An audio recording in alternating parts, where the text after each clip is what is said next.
we're going to draw out this shape, which is basically a 3-inch square with parallel lines drawn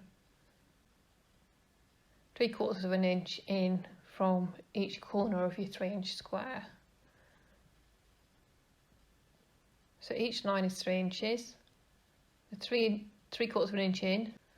So now I'm going to mark the next set of lines 3/4 of an inch in and go at right angles.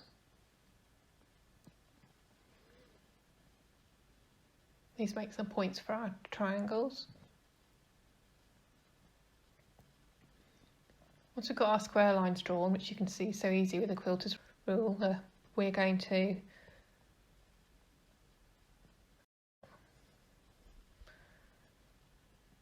add in our diagonal lines.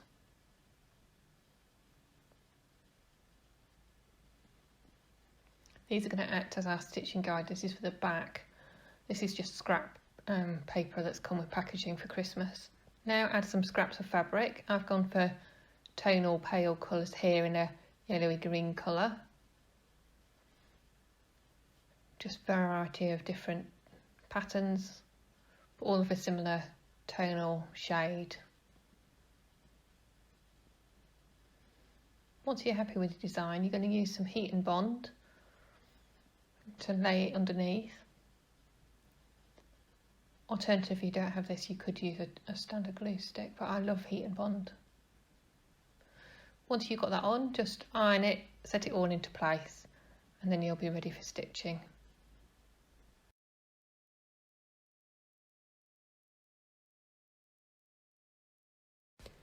So now we've arranged our fabric scraps, we're going to tie some knots in a thick thread. You could use embroidery floss, button thread. Start at a point, triangular point, and you're going to stitch following your marked lines on the back.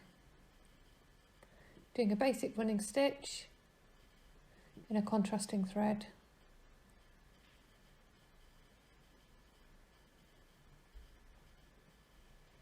As you can see, you can reposition the needle if you need to. You're just going to work your way around your marked shape. At each triangular point, you're going to make sure your stitches reflect the point from both sides.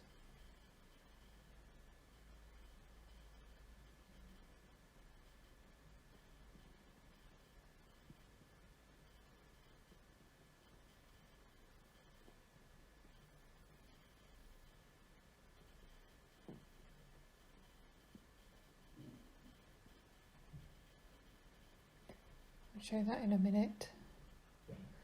When we get to the top of this shape here,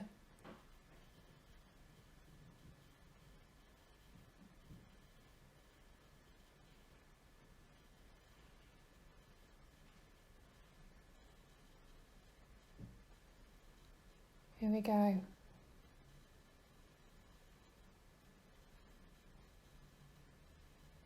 So when you get to the top, do a little back stitch so you've shown both sides of the triangular point. Continue working around your shape. Once you've stitched your shape, have a moment to reflect and decide whether you want to do a second line of stitching. As you can see here, I'm just taking out some stitching that wasn't quite straight enough for my liking. So there we go, there's the finished shape. I'm going to do a second line in a slightly different coloured thread, just to emphasise the shape a bit more.